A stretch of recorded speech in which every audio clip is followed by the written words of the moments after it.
ನಾಲ್ಕನೇ ದಿನ ಪ್ರೊಸೆಸ್ ಕೂಡ ನಡೀತಾ ಇದೆ ಅಂತ ಹೇಳಿದ್ರೆ ನಿಮಗೆ ಇಲ್ಲಿ ನೋಡಿದ್ರೆ ಗೊತ್ತಾಗಬಹುದು ಯಾವ ರೀತಿ ನಡೀತಾ ಇದೆ ಅನ್ನುವಂತ ವಿಚಾರದಲ್ಲಿ. ನಿನ್ನೆ ಕೂಡ ಹೇಳಿದ್ದೆ, ಎಕ್ಸ್ಪ್ಲೈನ್ ಅನ್ನು ಕೂಡ ಮಾಡಿದ್ದೆ ನಾನು.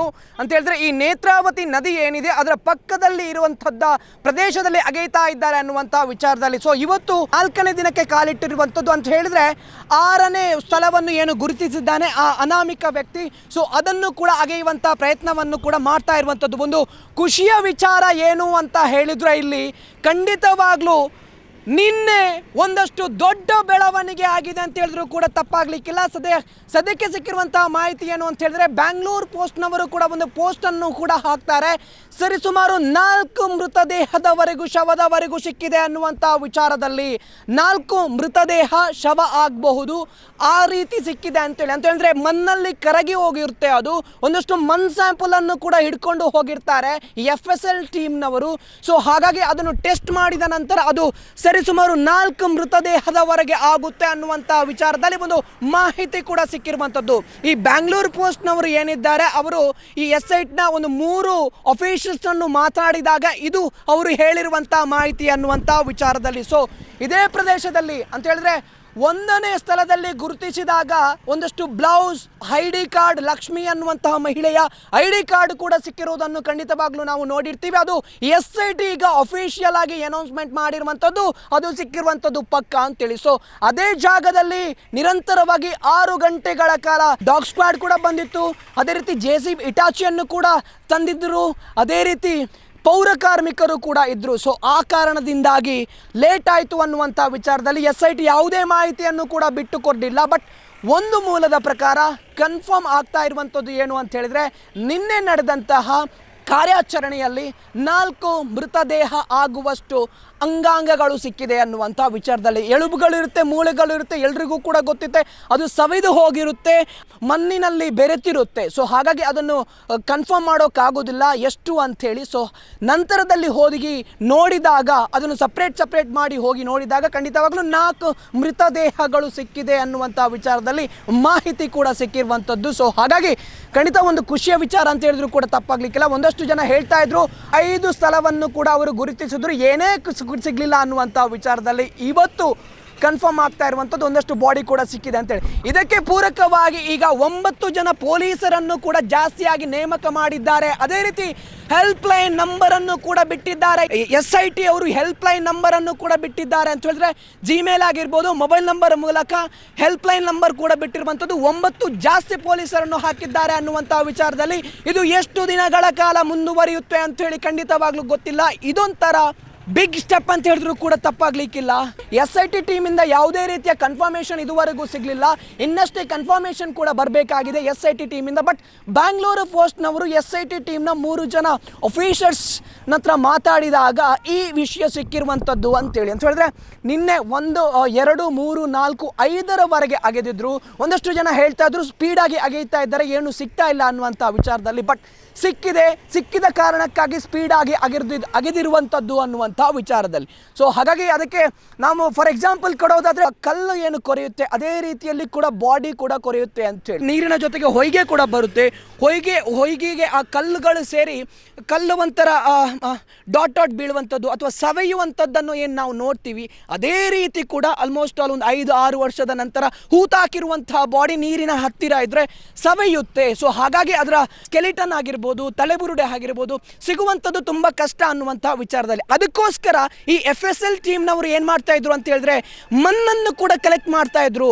ಬರೀ ಒಂದು ಮಣ್ಣಲ್ಲ, 3 ಸ್ಟೆಪ್ನ ಮಣ್ಣನ್ನು ಕೂಡ ಕಲೆಕ್ಟ್ ಮಾಡ್ತಾ ಇದ್ರು. ಒಂದು ಸ್ಟೆಪ್ನ ಮಣ್ಣು ಕಲೆಕ್ಟ್ ಮಾಡಿದ್ರೆ ನೆಕ್ಸ್ಟ್ ಸ್ಟೆಪ್ಪಲ್ಲಿ ಅಗೆಯ್ತಾರೆ, ಅದರ ಮಣ್ಣನ್ನು ಕೂಡ ಕಲೆಕ್ಟ್ ಮಾಡ್ತಾ ಇದ್ರು. ಎಷ್ಟು ಡೀಪ್ ಹೋಗ್ತಾ ಇದ್ರು ಅಷ್ಟು ಮಣ್ಣನ್ನು ಕೂಡ ಕಲೆಕ್ಟ್ ಮಾಡ್ತಾ ಇದ್ರು ಅನ್ನುವಂಥ ವಿಚಾರದಲ್ಲಿ ನಮಗೆ ಮಾಹಿತಿ ಕೂಡ ಸಿಕ್ಕಿರುವಂಥದ್ದು. ಸೊ ಹಾಗಾಗಿ ಆ ಮಣ್ಣಿನ ಮುಖಾಂತರ ಸಿಕ್ಕಿರುವಂಥ ಒಂದಷ್ಟು ವಿಚಾರದಲ್ಲಿ ಗೊತ್ತಾಗಿರುವಂಥದ್ದು ಏನು ಅಂತ ಹೇಳಿದ್ರೆ ಈ 4 ಬಾಡಿ ಕೂಡ ಸಿಕ್ಕಿದೆ ಅನ್ನುವಂಥ ವಿಚಾರದಲ್ಲಿ. ಸೊ ಇವತ್ತು ಕೂಡ 6, 7, 8, 9, 10, 11, 12ಕ್ಕೂ ಕೂಡ ಹೋಗ್ತಾ ಇಲ್ಲಿ 6ನೇ ಗುಂಡಿಯನ್ನು ತೋಡೋಕ್ಕೆ ಕೂಡ ಬರ್ತಾ ಇರುವಂಥದ್ದು. 6ನೇ ಗುಂಡಿಯನ್ನು ತೋಡೋಕ್ಕೂ ಕೂಡ ಬರ್ತಾ ಇರುವಂಥದ್ದು. ಇಲ್ಲಿ ವಿಟ್ನೆಸ್ ಇದ್ದಾನೆ, ಸಾಕ್ಷಿದಾರ ಇದ್ದಾನೆ, ಅದೇ ರೀತಿ ವಕೀಲರು ಕೂಡ ಇದ್ದಾರೆ, ತಹಸೀಲ್ದಾರರು ಇದ್ದಾರೆ, AC ಕೂಡ ಇದ್ದಾರೆ. ಸೊ ನಿನ್ನೆ ಏನು 5ನೇ ಗುಂಡಿಯವರೆಗೆ ನಿಲ್ಲಿಸಿರುವಂಥದ್ದು ಆ ವ್ಯಕ್ತಿ ಏನು 5 ಅಗೆದಿದ್ದ, ಸೊ ಅಲ್ಲಿ ನಿಲ್ಲಿಸಿರುವಂಥದ್ದು ಇವತ್ತು 6ನೇ 6ನೇ ಸ್ಥಳವನ್ನು ಅಗೆಯೋಕೆ ಇಡೀ ಟೀಮೇ ಬಂದಿರುವಂಥದ್ದು. ನೋಡಿದರೆ ನಿಮಗೆ ಗೊತ್ತಾಗುತ್ತೆ ಯಾವ ರೀತಿ ಇದೆ ಅಂಥೇಳಿ. ಸಾಕ್ಷಿದಾರ ಕೂಡ ಇದ್ದಾನೆ, ತಹಸೀಲ್ದಾರರು ಕೂಡ ಇದ್ದಾರೆ, ವಕೀಲರು ಕೂಡ ಇದ್ದಾರೆ, AC ಇರೋರು ಕೂಡ ಇದ್ದಾರೆ, ಪೊಲೀಸರು ಕೂಡ ಇದ್ದಾರೆ. ಸೊ ಹಾಗಾಗಿ ಇದು ಇವತ್ತಿನ ಡೆವಲಪ್ಮೆಂಟ್ ದೊಡ್ಡ ರೀತಿಯಲ್ಲಿ ಆಗುತ್ತೆ ಅಂತ ಹೇಳಿದ್ರು ಕೂಡ ತಪ್ಪಾಗಲಿಕ್ಕಿಲ್ಲ.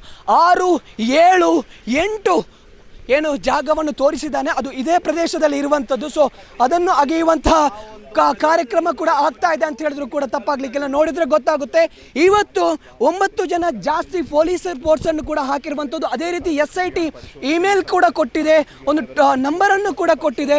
ಏನಾದರೂ ಸಾಕ್ಷಿದಾರರು ಇದ್ದರೆ, ಮಿಸ್ಸಿಂಗ್ ಆಗಿದ್ದರೆ ಕಂಪ್ಲೇಂಟನ್ನು ಕೊಡಿ ಅನ್ನುವಂಥ ವಿಚಾರದಲ್ಲಿ. ಯಾಕಂತ ಹೇಳಿದ್ರೆ ನಿನ್ನೆ ನಡೆದಿರುವಂಥ ಬೆಳವಣಿಗೆಯನ್ನು ಕಂಡು ಇವರು ಈ ರೀತಿಯಾಗಿ ಮಾಡಿರುವಂಥದ್ದು ಅಂಥೇಳಿ. ಈಗ ನೋಡ್ಬೋದು 6, 7, 8ನೇ ಜಾಗವನ್ನು ಕೂಡ ಅವರು ಅಗೆಯೋಕೆ ಹೋಗ್ತಾ ಇರುವಂಥದ್ದು. ನದಿ ಪಕ್ಕದಲ್ಲಿ 5ರವರೆಗೆ ನಿನ್ನೆ ಅಗೆದಿದ್ರು.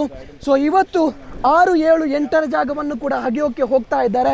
ಸೊ ನಿನ್ನೆ ಒಂದಷ್ಟು ಹೇಳ್ತಾ ಇದ್ದೆ ನಾನು, ಏನು ಅಂತ ಹೇಳಿದ್ರೆ ನೇತ್ರಾವತಿ ನದಿಯಲ್ಲಿ ಪ್ರವಾಹ ಕೂಡ ಆಗಿತ್ತು, ಹಾಗಾಗಿ ಸಿಗುವಂಥದ್ದು ತುಂಬ ಕಷ್ಟ ಅನ್ನುವಂಥ ವಿಚಾರದಲ್ಲಿ. ಬಟ್ ಸಿಕ್ಕಿದೆ ಅಂತ ಹೇಳಿದ್ರೆ ಅದು ತುಂಬ ಖುಷಿಯ ವಿಚಾರ ಅಥವಾ ಒಂದು ದೊಡ್ಡ ಡೆವಲಪ್ಮೆಂಟ್ ಅಂತ ಹೇಳಿದ್ರು ಕೂಡ ತಪ್ಪಾಗಲಿಕ್ಕಿಲ್ಲ. ನೀವು ನೋಡ್ತಾ ಇದ್ರೆ ಗೊತ್ತಾಗುತ್ತೆ ಒಂದಷ್ಟು ಜನ ಹೋಗ್ತಾ ಇದ್ದಾರೆ ಮತ್ತೊಂದು ಗುಂಡಿಯನ್ನು ಕೂಡ ಅಗೆಯೋಕೆ ಅಂತ ಹೇಳಿದ್ರೆ. ನಾನು ಅವಾಗಲೇ ಹೇಳಿದಾಗೆ ಅದು ಮಣ್ಣಿನಲ್ಲಿ ಕೊಳೆತು ಹೋಗಿರುತ್ತೆ, ಸೊ ನೀರು ಕೂಡ ಇರುತ್ತೆ. ಆ ಕಾರಣದಿಂದಾಗಿ ಇಟಾಚಿಯನ್ನು ತಂದರೆ ಅಥವಾ ಅಗೆದ್ರೆ ಖಂಡಿತವಾಗ್ಲೂ ಅದು ಸಾಧ್ಯ ಆಗೋದಿಲ್ಲ, ಎಡವಟ್ಟಾಗುತ್ತೆ ಅನ್ನುವಂಥ ವಿಚಾರಕ್ಕೆ ಸಂಬಂಧಪಟ್ಟಾಗೆ ಹಾರೆ ಪಿಕ್ಕಾಸಿನಲ್ಲಿ ಅಗಿತಾ ಇದ್ದಾರೆ. ಒಂದಷ್ಟು ಕೈಯಲ್ಲೇ ಮಣ್ಣನ್ನು ತೆಗೆಯುವಂಥ ಪ್ರಯತ್ನವನ್ನು ಕೂಡ ಮಾಡ್ತಾ ಇದ್ದಾರೆ ಅನ್ನುವಂಥ ಮಾಹಿತಿ ಕೂಡ ಸಿಕ್ಕಿರುವಂಥದ್ದು.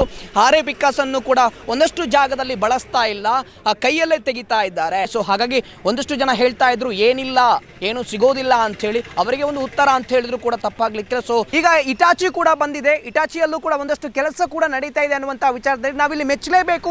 ಈ ವ್ಯಕ್ತಿಯ ಜ್ಞಾಪಕ ಶಕ್ತಿಯನ್ನು 1994ರಿಂದ 2014ರವರೆಗೆ ವರ್ಕ್ ಮಾಡಿದಂಥ ರೀತಿಯಲ್ಲಿ ನಾನು ಕೂಡ ಹೇಳಿದ್ದೆ, ಹುಲ್ಲು ಮತ್ತೊಂದು ಮಗದೊಂದೆಲ್ಲ ಬೆಳೆಯುತ್ತೆ, ದೊಡ್ಡ ದೊಡ್ಡ ಮರಗಳಾಗುತ್ತೆ. ಸೊ ಹಾಗಾಗಿ ಈ ವ್ಯಕ್ತಿಯ ಜ್ಞಾಪಕ ಶಕ್ತಿಯನ್ನು ನಾವು ಮೆಚ್ಚಲೇಬೇಕು. ಅದೇ ರೀತಿ KV ಧನಂಜಯ್ ಅಡ್ವೊಕೇಟ್, ಸುಪ್ರೀಂ ಕೋರ್ಟ್ನ ಅಡ್ವೊಕೇಟ್ ಧನಂಜಯರವರು ಇಳಿದಿದ್ದಾರೆ ಅಂತ ಹೇಳಿದ್ರೆ ಖಂಡಿತವಾಗ್ಲೂ ಇದು ಪ್ರಕರಣ ಒಂದು ದೊಡ್ಡ ಪ್ರಕರಣ. ಇವರಿಗೆ ಅಷ್ಟು ಭರವಸೆ ಇದ್ದೇ ಇಳಿದಿರುವಂಥದ್ದು ಅಂತೇಳಿ ಸ್ಪಷ್ಟವಾಗಿ ಕೂಡ ಗೊತ್ತಾಗಿರುವಂಥದ್ದು.